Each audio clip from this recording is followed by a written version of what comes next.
Selamat pagi sekali lagi ya, saudara dan saudari yang terkasih. Sabda Tuhan hari ini mengingatkan kita bahawa terdapat dua hukum yang utama dalam hidup kita sebagai orang Katolik, sebagai orang Kristian. Kalau kita berani mengatakan bahawa kita ini pengikut Kristus, hal untuk mencintai Tuhan dan untuk mencintai sesama bukannya pilihan.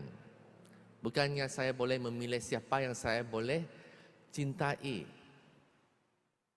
Yang kawan-kawan boleh, yang musuh-musuh tidak boleh. Macam tu sebenarnya bukan tanda pengikut Kristus.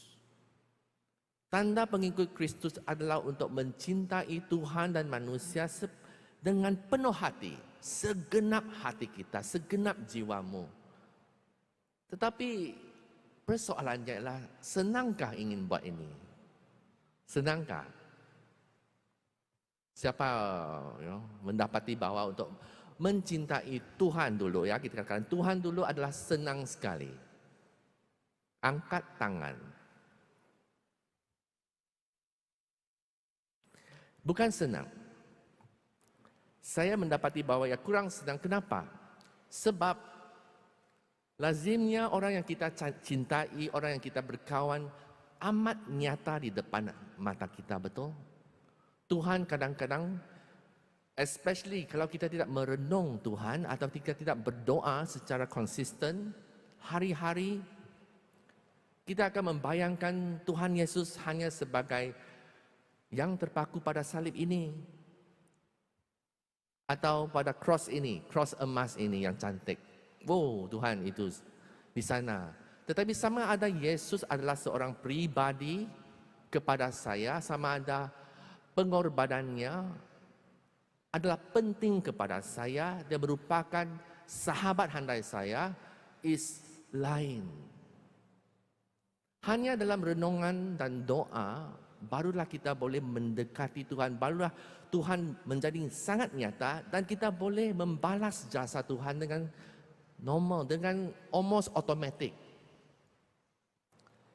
Kalau kita kurang berbuat demikian, Tuhan hanya satu bayangan, satu jenis ajaran, sejenis hukum yang patut dipatuhi. Sedangkan pribadinya jauh daripada hati kita. Itulah masalah orang-orang Farisi. Mereka mengenali itu hukum, tetapi sama ada mereka mengenali Tuhan is lain cerita. Sama juga, kalau kita bayangkan, ada yang simple untuk mencintai sesama manusia, jiran saya, atau orang yang terpinggir. Bukan senang. Kenapa? Kamu tahukah, semalam, ya, angka orang yang kena kes baru COVID di negara kita mencecah 1,000. Yang paling tinggi sejak wabak ini bermula. Kebanyakan kes itu berlaku di Sabah. 889 kes baru semalam di Sabah sahaja. Tetapi kalau kita tidak merenung atau kita tidak meletakkan diri kita dalam keadaan mereka, bayangkan kamu seorang polis kah, kamu seorang jururawat kah, seorang petani yang sakit di sana. Angka ini 889 hanya statistik sahaja.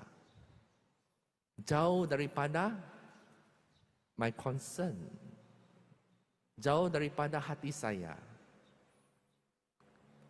Tuhan hari ini mengingatkan kita, kita jangan lupa orang yang menderita, orang yang terpinggir, janda, yatim piatu, mereka yang jauh daripada kita. Bukan hanya kita tumpukan perhatian kepada diri sendiri ataupun keluarga kita sendiri. Malah ada keluarga yang lebih besar daripada itu, yaitu semua anak-anak Tuhan. Oleh sebab itu, hukum Tuhan adalah untuk kita mencintai semua orang, baik kawan maupun lawan.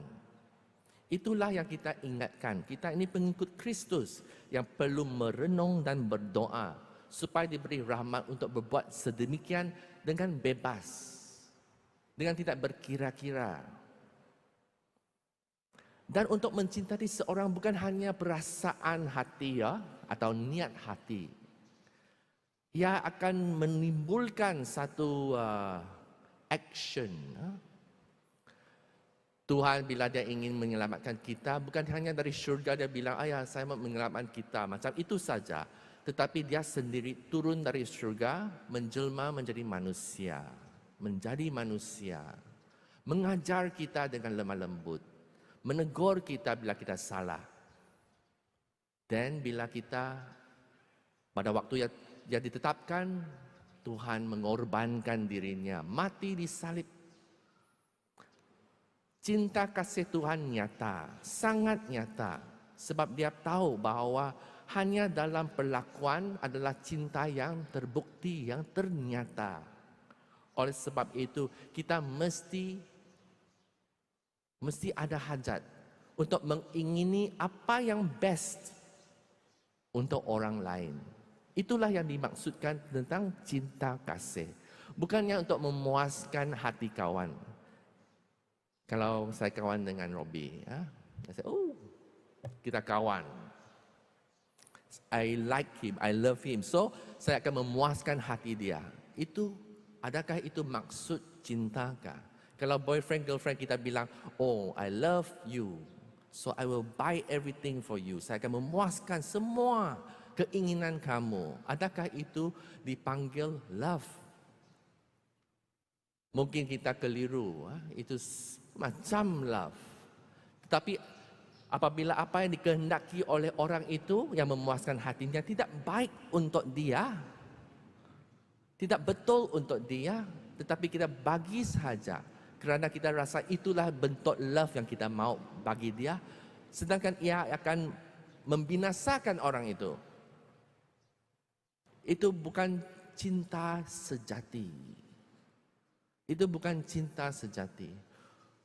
Tuhan Yesus juga dalam ajarannya banyak dia menggunakan perumpamaan yang lemah lembut.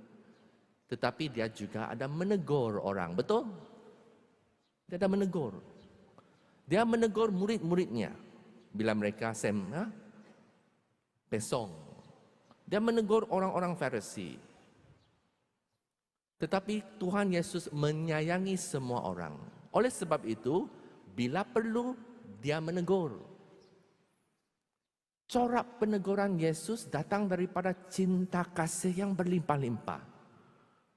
Muridnya percaya bahawa Yesus cinta sama mereka. Oleh sebab itu mereka menerima teguran itu dengan hati yang terbuka.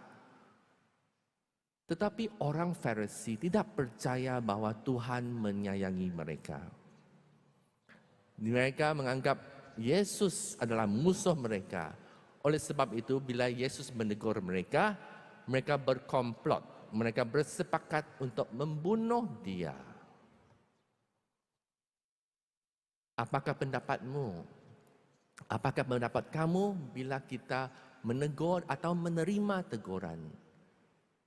Kita mesti sentiasa ingati bila kita buat hal ini yang sensitif.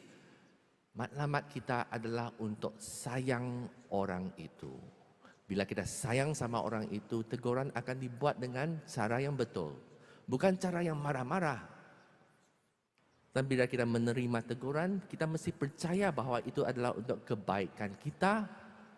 Dan ia boleh diterima dengan terbuka. Kalau tidak, ia akan ditolak. Untuk menyayangi orang bukan senang. Bukan senang. Kadang-kadang kita akan disalahfahami. Tetapi berdoalah kepada Tuhan supaya Dia memberikan kita ilham. Cara perkataan, nada suara, timing yang betul untuk menyayangi dengan sepatutnya. Dengan cara Tuhan sendiri, bukan dengan cara manusia. Yang sering berdosa, yang sering tersilap. Semoga Tuhan dalam Misa Kudus ini menunjukkan kita cara bagaimana kita boleh menjadi saluran kepada cinta kasih Tuhan yang tidak akan henti-henti. Sebagai pengikut Kristus, join me ya. join kita semua sebagai satu keluarga umat untuk berdoa, untuk menyayangi satu sama lain. Lebih-lebih lagi yang terpinggir. Marilah kita dalam misa ini berdoa, khususnya untuk penduduk Sabah, penduduk Malaysia yang menderita, yang sedang dalam kesusahan. Itulah yang paling sedikit kita boleh buat kalau kita bilang kita menyayangi orang. Semoga Tuhan memberkati. Amin.